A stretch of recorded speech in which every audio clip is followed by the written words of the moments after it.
إن الحمد لله نحمده ونستعينه ونستغفره ونعوذ بالله من شرور أنفسنا ومن سيئات أعمالنا من يهده الله فلا مضل له ومن يضلل فلن تجد له وليا مرشدا ثم أشهد أن لا إله إلا الله وحده لا شريك له شهادة أرجو بها الفوز من الجنة والنجاة من النار وأشهد أن محمدا عبده ورسوله بلغ الرسالة وأدى الأمانة ونصح الأمة وجاهد في الله حق جهاده حتى أتاه اليقين وصلى الله عليه وعلى آله وأصحابه وسلم تسليما كثيرا مزيدا إلى يوم الدين ثم أما بعد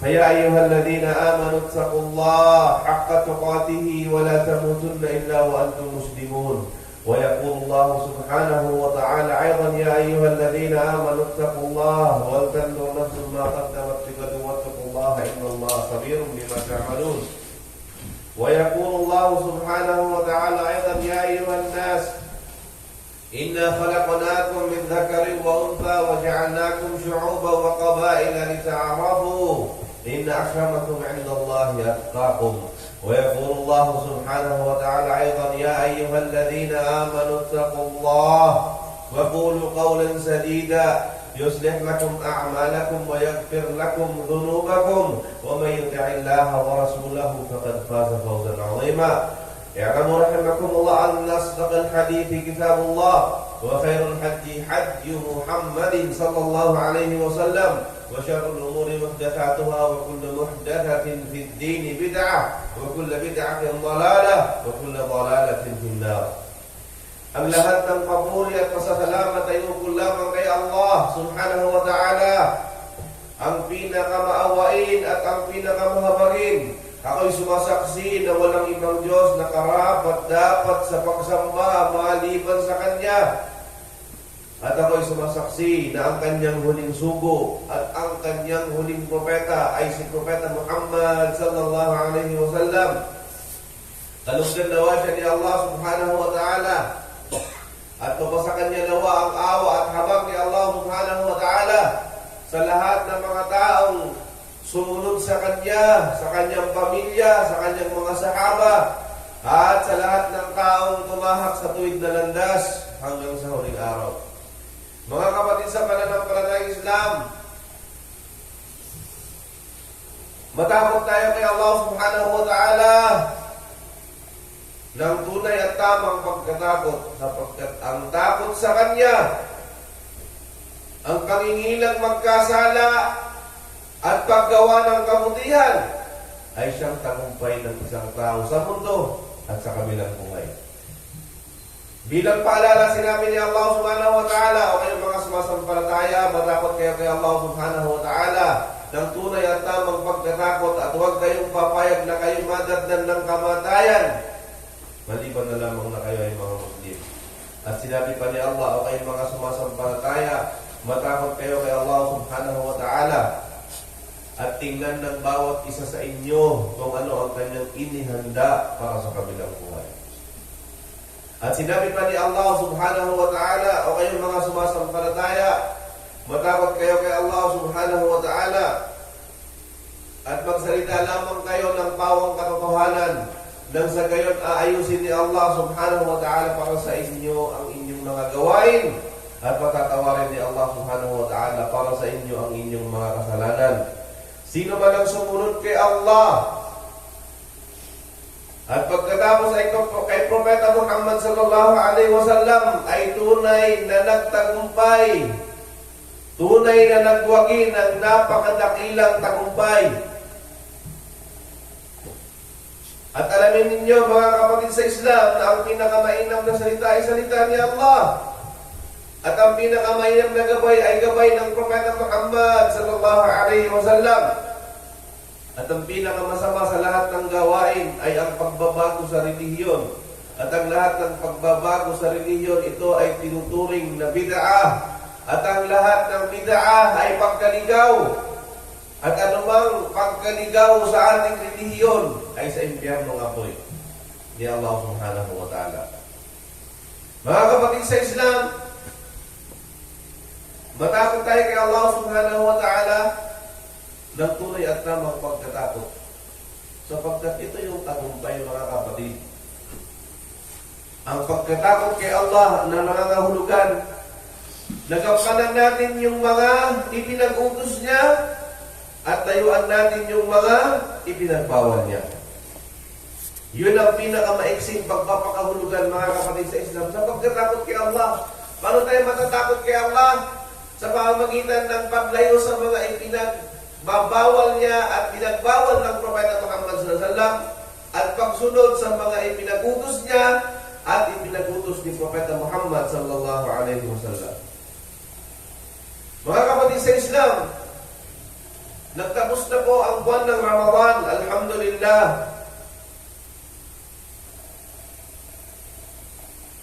Ngunit hindi natatapos ang pagsasakripisyo at paggawa ng kabutihan ng isang mananampalatayang Muslim. Hindi ibig sabihin tapos na po ang Ramadan ay tapos na ang biyaya ni Allah subhanahu wa ta'ala. Hindi ibig sabihin na tayo ay mawawalan na ng pag-asa sa lahat ng mga biyayang maaaring ipagkaloob ni Allah sa kanyang alipin. Ang Ramadan ay isang madrasa. Ibig sabihin ng madrasa, isang paaralan na dumadaan sa buhay at yugto ng isang Muslim, na kung saan sino man ang makinabang dito sa madrasa na ito, sa paaralan na ito, at makuha niya ang lahat ng mga pribilehiyo na ipinagkakaloob ng madrasa na yan, ay tunay na nagtagumpay ng napakalaking tagumpay. Mga kapatid sa Islam,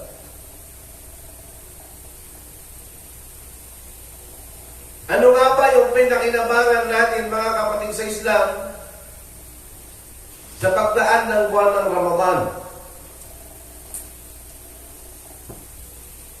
Sino kaya yung nakinabang sa atin ng husto at pinakinabangan niya yung pagdating ng buwan ng Ramadan?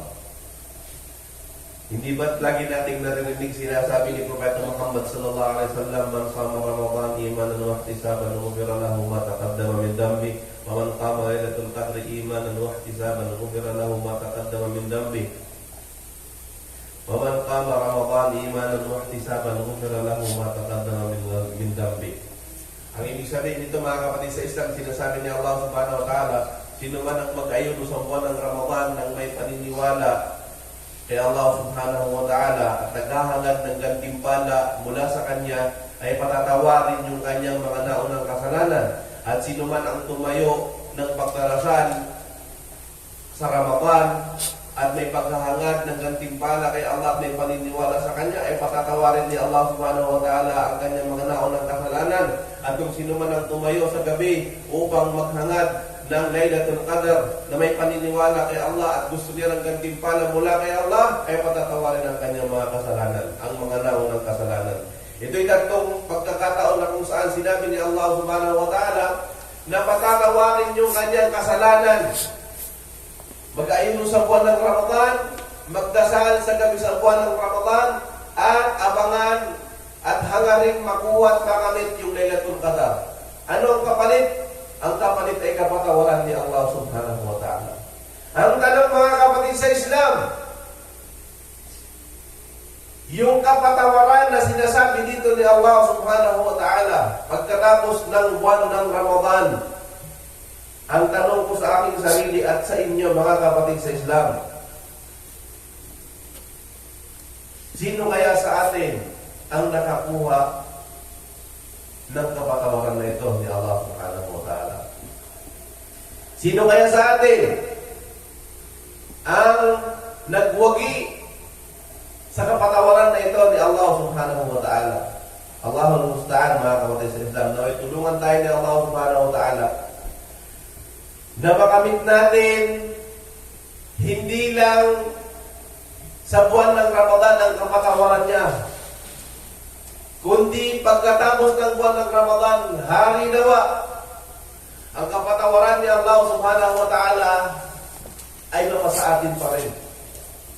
Hindi lang naman din sa buwan ng Ramadan may kapatawaran si Allah subhanahu wa ta'ala, kundi kahit sa pagkatapos ng buwan ng Ramadan. Wa inni laghaffarun liman taba wa amana wa amila salihan thumma ihtada. Sabi ni Allah subhanahu wa ta'ala, tunay na ako ay mapagpatawad sa sino mang nanampalataya sa akin at gumawa ng kabutihan at siya ay nagpakatuwid. Thumma ihtada. Nagpakatuwid mga kapatid sa Islam. Anong ibig sabihin? Hindi ibig sabihin na pagkatapos ng paggawa ng kabutihan ay susundan mo agad ng kasamaan. Ang pinakamainam sa lahat ng mga Muslim na gumagawa ng kabutihan ay pagkatapos ng kabutihan ay kabutihan pa rin ang kanyang isusunod. Hindi yung kampante sa kanyang sarili na siya ay nakagawa na ng kabutihan. Masya Allah. Mabuti na ako ang tao ngayon. Bakit? Kasi nakapag-ayuno ako sa buwan ng Ramadan. Pagkatapos ng buwan ng Ramadan, kumusta ka naman? Mga kapatid sa Islam, makabalik ka na naman sa bisyo mo dati. Allahul musta'an. Baka kampante ka. Allahu Akbar. Tinatawad ako ni Allah. Bakit? Kasi nag-fasting ako sa buwan ng Ramadan eh. Ha? Kampante na ako eh. Bakit? 30 days ako eh. Nag-qiyamul layl. Tsaka nakapagsagawa ko ng tarawih. Masya Allah.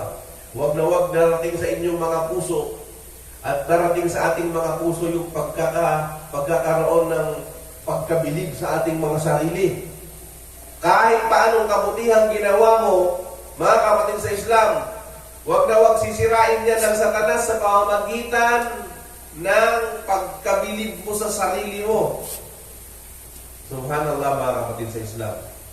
Hindi ibig sabihin ikaw ay nag-fasting sa buwan ng Ramadan, nag-qiyamul layl, nag-tarawih, okay na. Marami na akong nagawang kabutihan. Siguro, pwede na yan. Gagawa naman ulit ako ng kasamaan.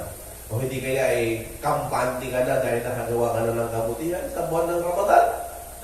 Balik bisyo ka na naman. Ibis na nagtauba ka na, balik bisyo ka na naman. Bakit? Ibis na iniwanan mo na yung paninigarilyo, naninigarilyo ka na naman ulit. Ibis na inaiwanan mo na sa iloob ng isang buwan yung pag-inom ng alak. Pagkatapos ng buwan ng Ramadan, uminom ka na naman ng alak. Subhanallah mga kapatid sa Islam. Nasaan yung pagiging matuwid pagkatapos na paggawa ng kabutihan ay sundan ng kabutihan. Mga kapatid sa Islam, pag nakagawa tayo ng kabutihan, huwag na huwag nating iisipin No, nabilib na tayo sa ating mga sarili. Huwag, mga kapatid sa Islam.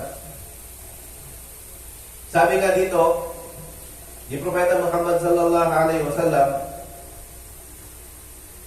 walang ibang sisisihin ng isang tao kung hindi siya mabibigyan ng kapatawaran o hindi sa kanya maibibigay yung kapatawaran ni Allah sa buwan ng Ramadan. Wala siyang ibang sisisihin kundi ang kanyang sarili. Kasi bakit? Fala yalumanna illa nafsa. Sabi nga ng Propeta Muhammad sallallahu alaihi wasallam, innama hiya a'malukum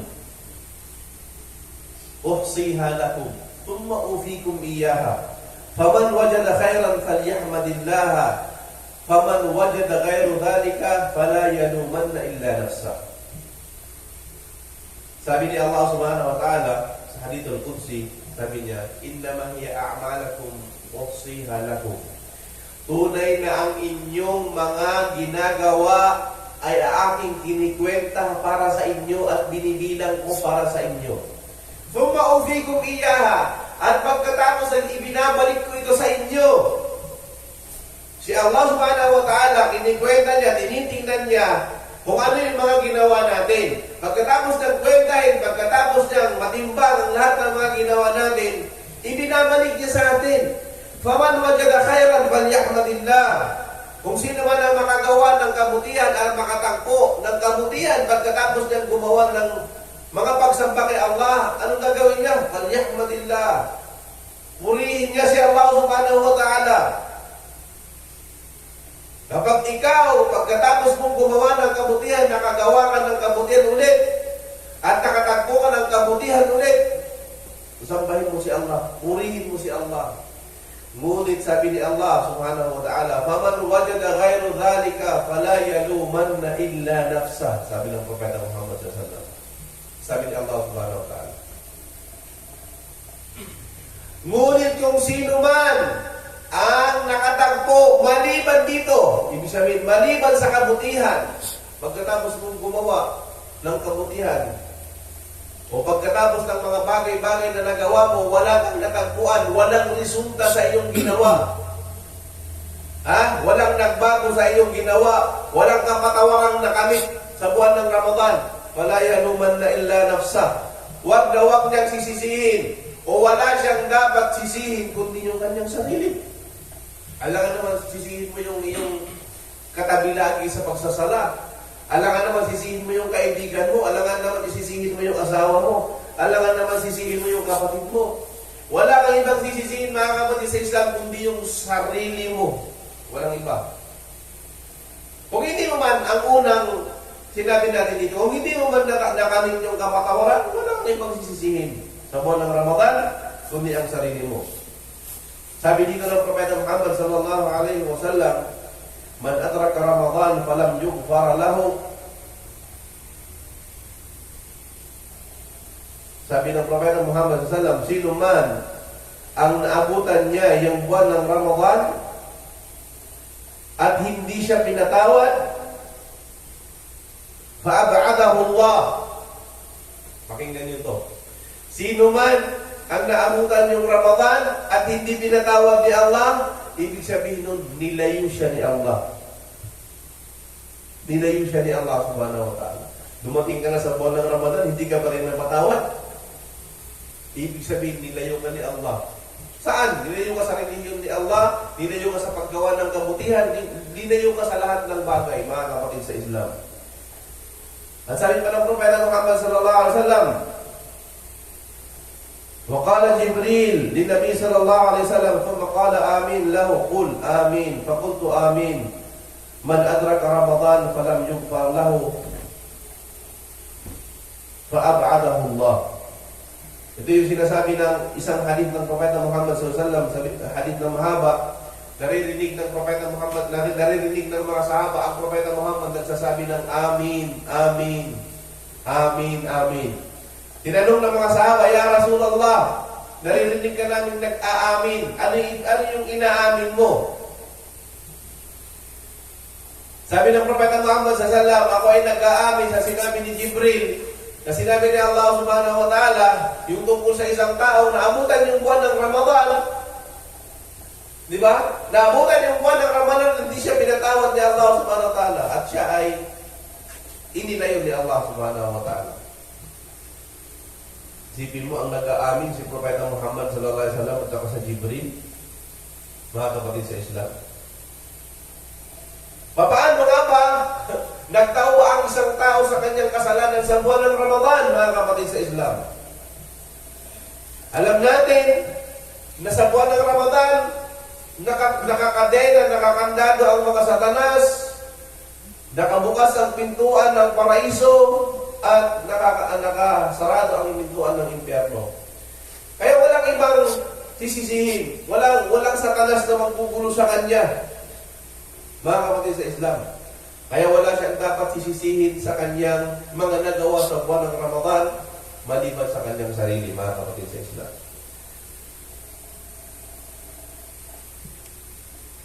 Tunay na kung saan ang isang tao kapag naabutan ng buwan ng Ramadan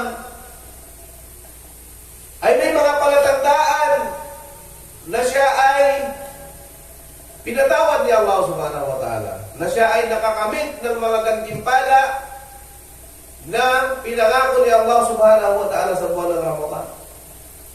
Hindi ba tandyan na yung sinasabi ko, mga kapatid sa Islam, na kapag ang isang tao ay tinanggap ni Allah subhanahu wa ta'ala ang kanyang pag-aayuno, ay may mga palatandaan.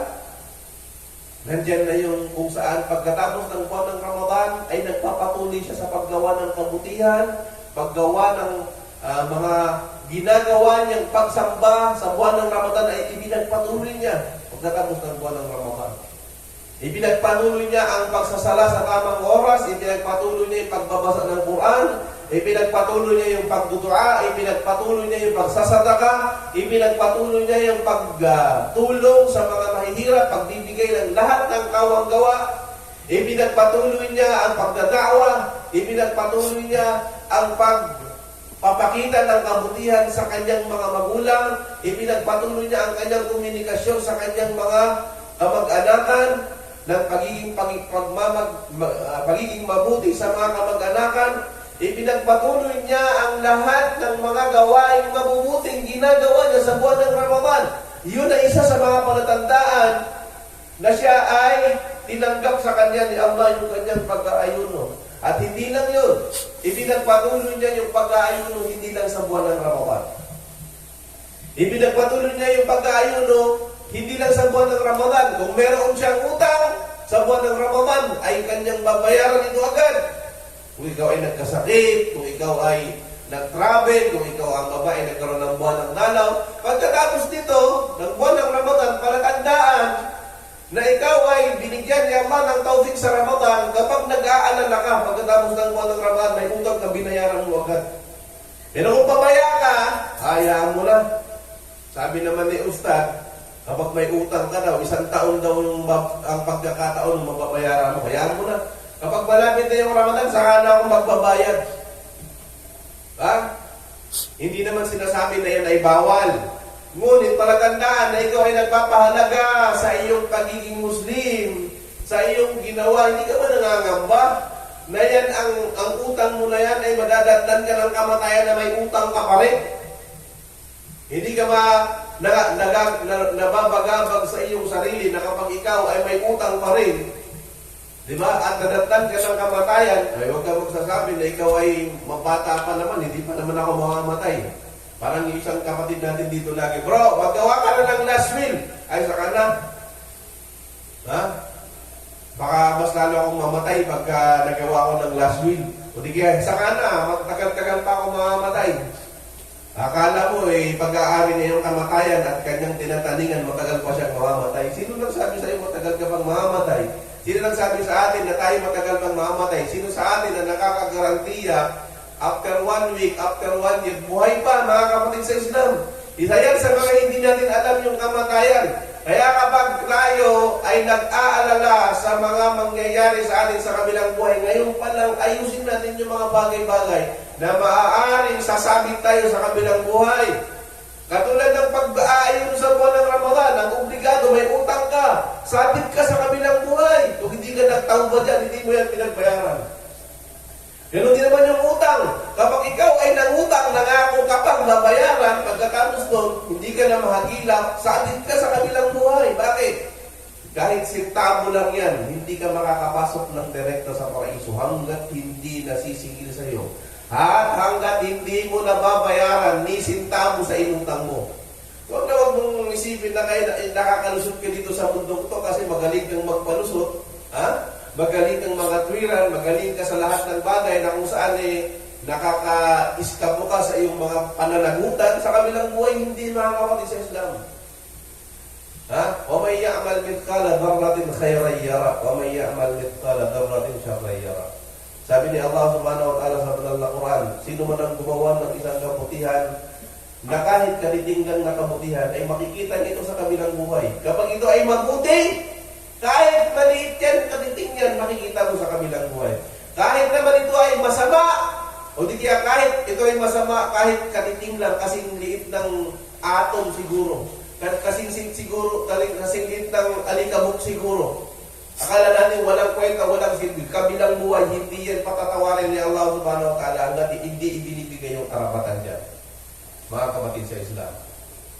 Kaya, huwag kang kampante na nakagawa ka ng kabutihan sa buwan ng Ramadan. At huwag na huwag ka rin kampante na sasabihin mo, ikaw ay magbabayad na lang kung may utang ka. Sabihin, may utang ka ng pagpapasting, hindi mo minamadali ang pagbabayad nito. At ay kumpiyansa ka pang babayaran mo na lang pag malapit na yung buwan ng Ramadan. Hindi yun yung palatandaan ng takot kay Allah subhanahu wa ta'ala. Sari'u, sabiqu. Sabi ni Allah subhanahu wa ta'ala, sari'u, makipag-unahan kayo. Makipagsabiqu, makipagpaligsahan kayo. Ila magpiratin min rabbikum.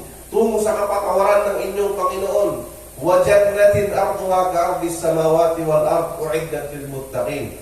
Makipag-unahan kayo, makipagpaligsahan kayo tungo sa kapatawaran ni Allah subhanahu wa ta'ala. At makipagpaligsahan kayo, makipag-unahan kayo sa Jannah ni Allah subhanahu wa ta'ala, sa paraiso ni Allah. Kung meron man sa atin pinahihintulot na makipagkompetensya, makipag-unahan, makipag-agawan, ito yung kapatawaran ni Allah. Kung pwede ba natin kompetensyahan yung kapatid natin, ito yung papunta sa paraiso, makipag-unahan ka sa Kanya.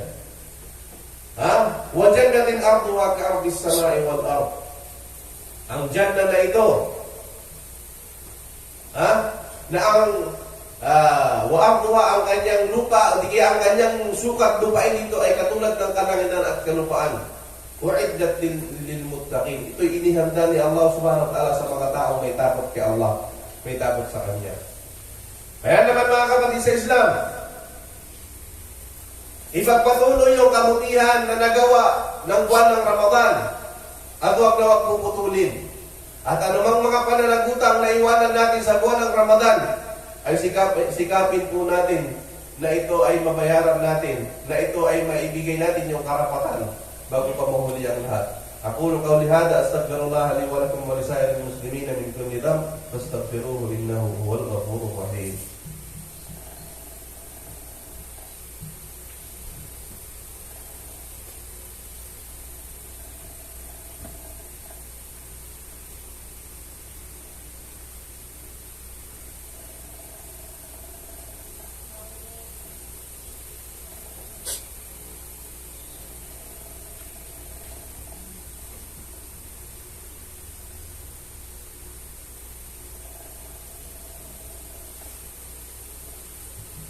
الحمد لله رب العالمين وبه نستعين في أمور الدنيا والدين وصلى الله على نبينا محمد وعلى آله وأصحابه أجمعين أما بعد. Mga kapatid sa pananampalatayang Islam, sinabi ni Allah subhanahu wa ta'ala sa Suratul Hashr verse 20, sa Suratul Hashr, sa Suratul Al-Imran verse 185, sabi ni Allah, "Faman zuhziha 'anil nari wa udkhila al-jannah faqad faz." Sabi pa ni Allah sa Suratul Hashr verse 20, "La yastawi ashabun nari wa ashabul jannah, ashabul jannati humul faizun." Sabi pa dito ni Allah subhanahu wa ta'ala sa Surah Taubah, "Khalidina fiha abadan, dzalikal fawzul 'azim. Lahum jannatun tajri min tahtiha al-anharu, dzalikal fawzul kabir." Ang sinasabi sa mga aya na ito na ibinasa ko sa inyo ay yung taong nagtagumpay. Sino nga ba yung nagwagi, mga kapatid sa Islam? Sabi dito ni Allah, "Faman zuhziha 'anil nari wa udkhila al-jannata faqad faz." Sino man ang niyanig siya o siya ay tinanggal ni Allah subhanahu wa ta'ala. Tinanggal ni Allah subhanahu wa ta'ala mula sa impyerno at udkhilal jannah, pinasok sa paraiso, faqad faz. Tunay na siya ay nagwagi at tunay na siya ay tagumpay. Sino yung tagumpay? Tinanggal ni Allah, yung taong tinanggal ni Allah, iniahon ni Allah, iniligtas ni Allah mula sa impyerno at ipinasok niya sa paraiso.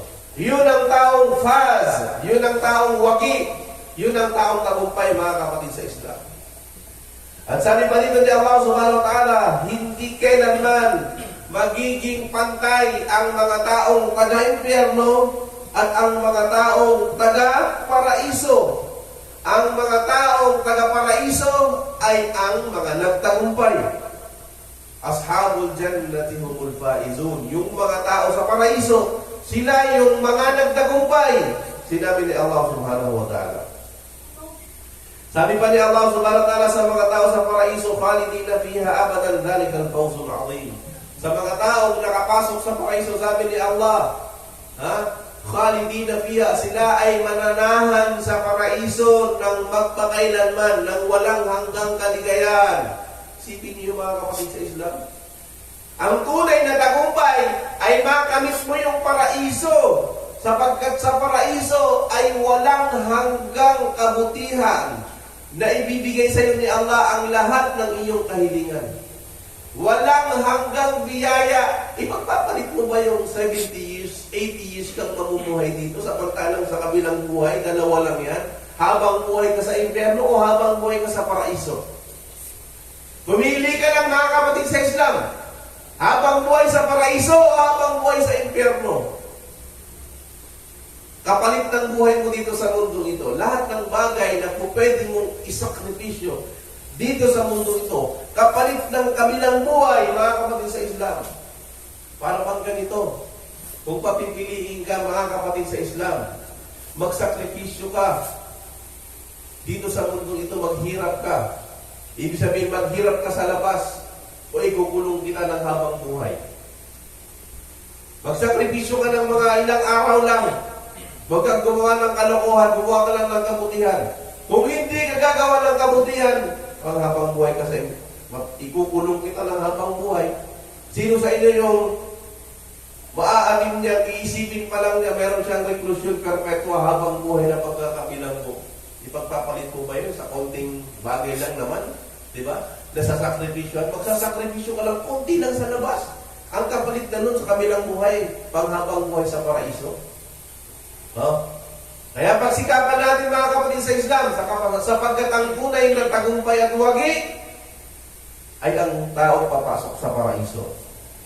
Sabi pa ni Allah subhanahu wa ta'ala sa Quran, "Lahum jannatun tajri min tahtiha al-anharu khalidina fiha, dhalikal fawzul kabir." Sabi ni Allah subhanahu wa ta'ala, at magkakaroon sila sa paraiso ng mga paraiso, mga hardin sa paraiso, tajri min tahtiha al-anhar, na kung saan dito sa paraisong ito ay meron silang mga ilog at mga batis na dumadaloy dito. Sa paraiso, mga kapatid sa Islam, ay may mga batis ng tubig na napakasarap, batis ng alak, batis ng honey, pukyutan, at batis ng tinatawag na batis ng alak, batis ng tubig, at batis ng pukyutan. 4 na batis, mga kapatid sa Islam, na mapapasa isang tao sa kabilang buhay. Bawat isa sa atin ay magkakaroon nito. Batis ng alak. Kung ikaw ay lulong sa alak dito, magsakripisyo ka, huwag kang uminom ng alak dito sa kabilang buhay. Kapag nakapasok ka sa paraiso, hindi lang isang galon, hindi lang isang bote ang ibibigay sa iyo ni Allah. Isang ilog na punong-puno ng alak sa iyo, mga kapatid sa Islam. Magsakripisyo ka lang dito. Magsakripisyo ka lang dito. Isang ilog ng alak na walang kasing sarap sa kabilang buhay sa paraiso. Kapag nagsakripisyo ka dito at hinangat mo ang gantimpala sa kabilang buhay, mga kapatid sa Islam. Tajri min tahtiha al-anhar, dhalika al-fawzul kabir.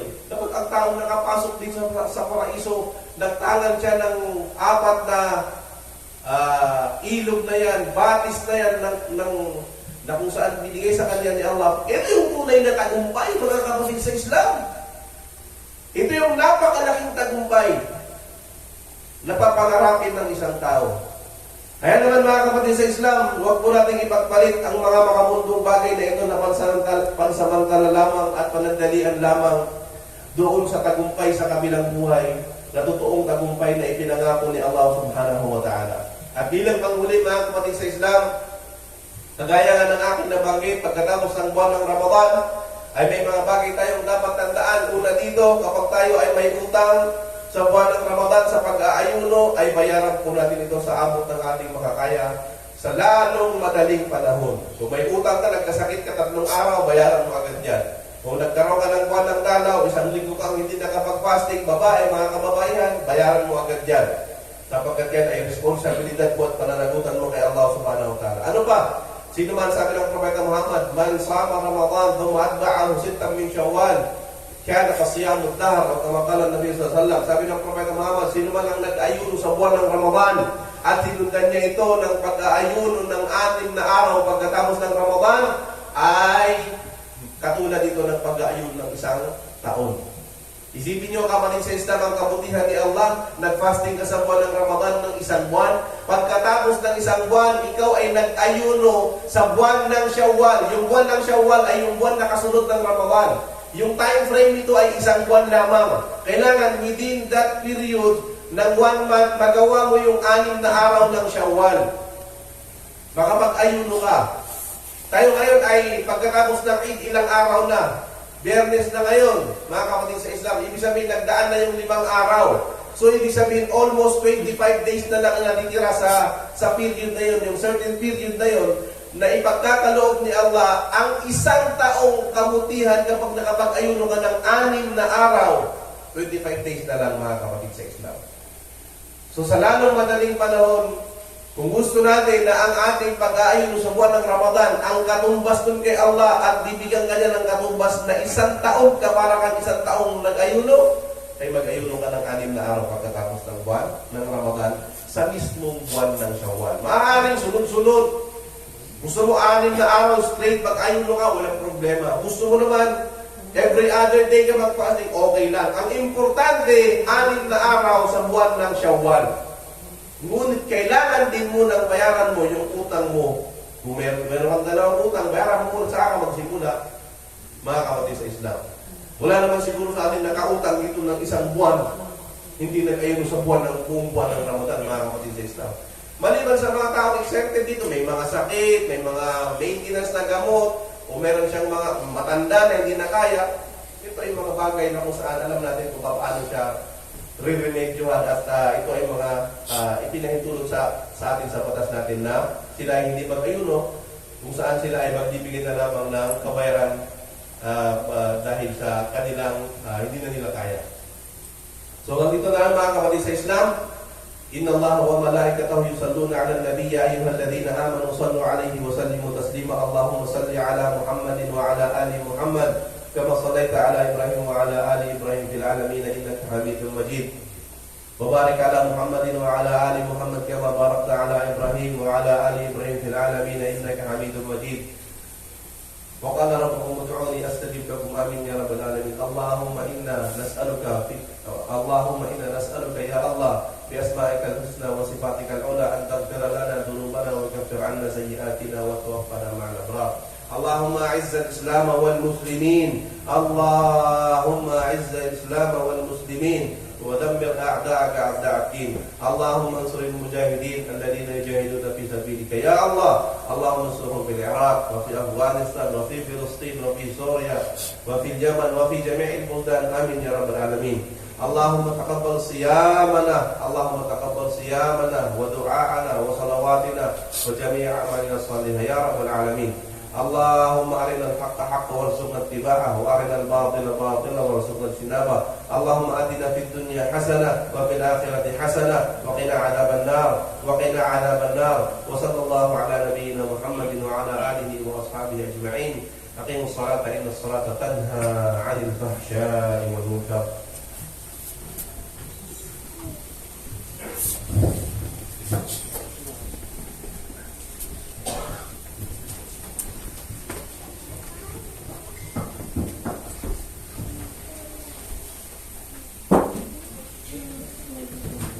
الله أكبر الله أكبر أشهد أن لا إله إلا الله أشهد أن محمدا رسول الله حي على الصلاة حي على الفلاح قد قامت الصلاة قد قامت الصلاة الله أكبر لا إله إلا الله.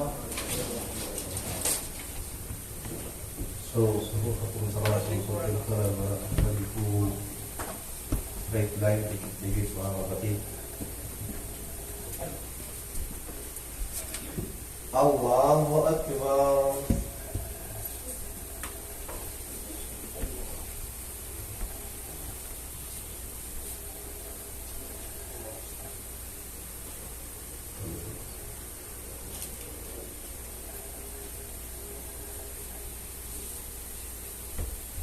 Alhamdulillahi Rabbil Alamin Ar-Rahmanir Rahim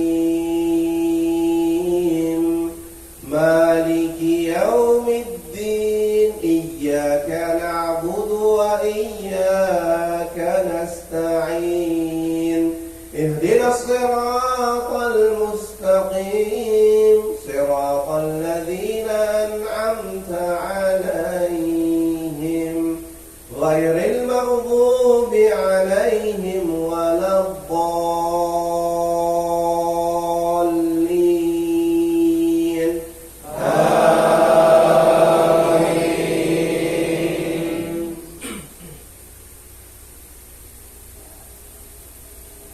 Sabbih isma rabbikal a'la alladhi khalaqa fasawwa والذي قدر فهدى والذي أخرج المرعى فجعله غثاء نحوا سنقرئك فلا تنسى إلا ما شاء الله إنه يعلم الجهر وما يخفى ونيسرك لليسرى فذكر إن نفعت الذكرى سيذكر من يخشى ويتجنبها الأشقى الذي يصلى النار الكبرى ثم لا يموت فيها ولا يحيا قد أفلح من تزكى وذكر اسم ربه فصلى بل تؤثرون الحياة الدنيا والآخرة خير وأبقى إن هذا لفي الصحف الأولى صحف إبراهيم وموسى. الله أكبر.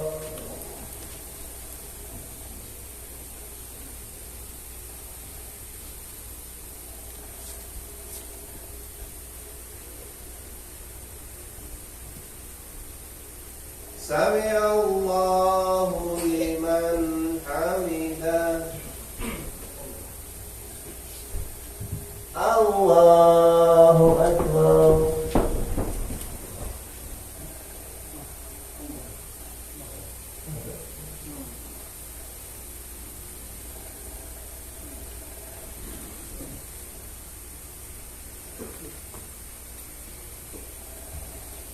الله أكبر.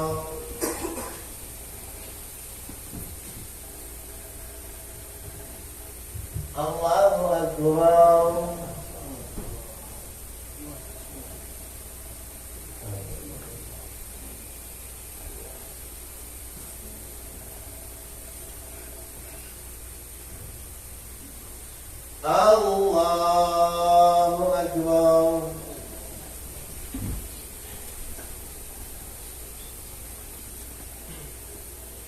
الحمد لله رب العالمين الرحمن الرحيم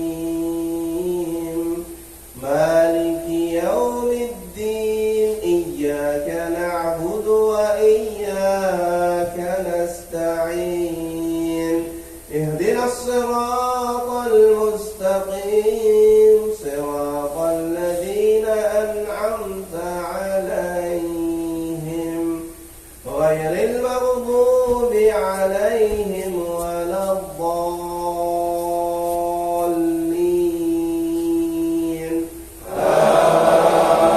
آمين.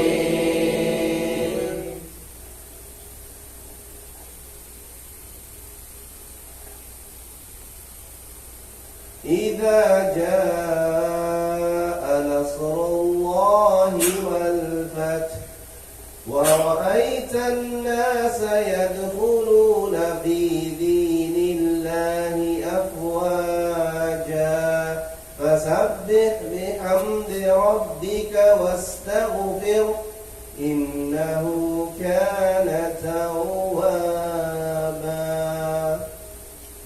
الله أكبر.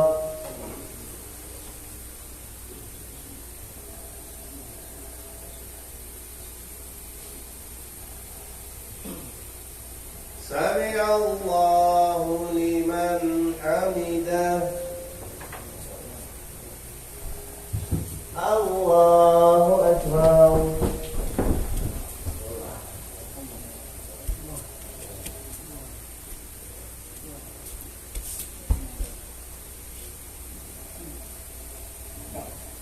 الله أكبر.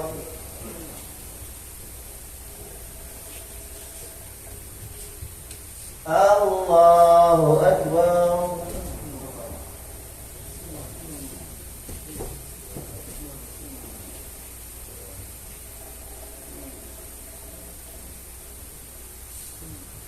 الله أكبر.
Assalamualaikum warahmatullahi.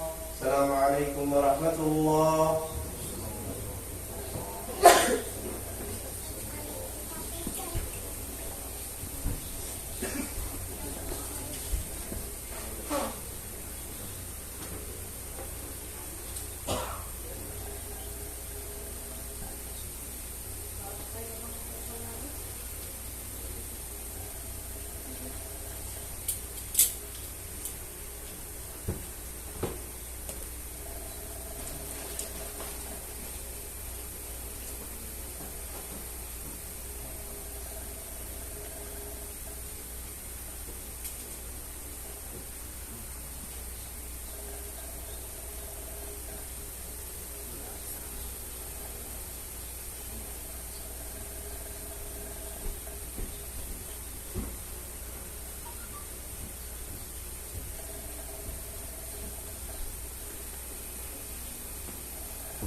Rohaman.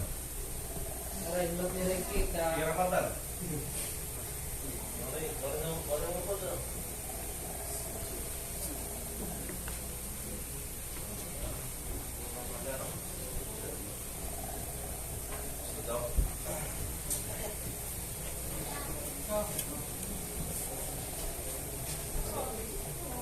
Nakabot kayo doon sana.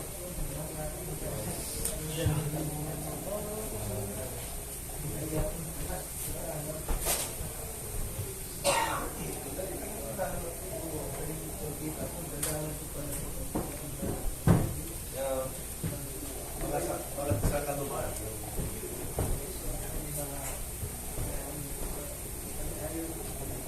Bro, stop. Time no see.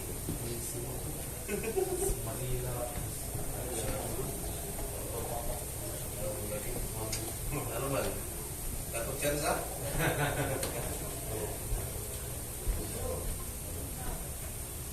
Tapos may anak niya, Chuba. Yung Islam. Sumatagong mayroon ngayon. Kami ang PSPL sa rice. Ano to? Duty ka? Gusto bro?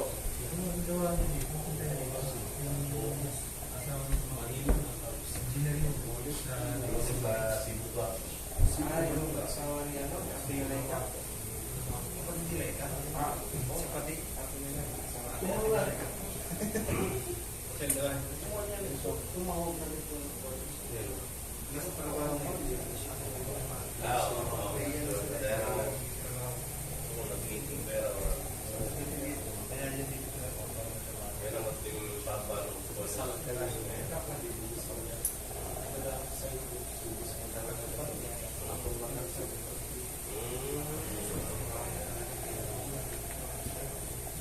Pero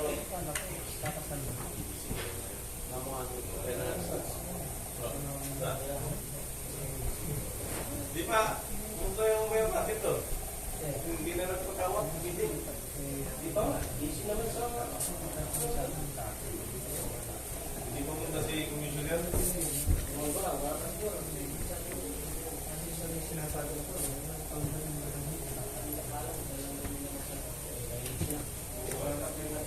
Di ba,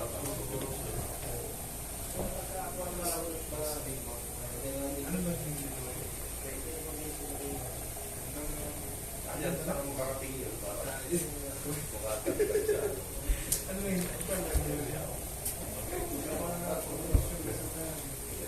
Kailangan na ng natin. Hindi, ano, sa nila naging wala ba? Kaya mo tayo. Sunday ka lang. Sa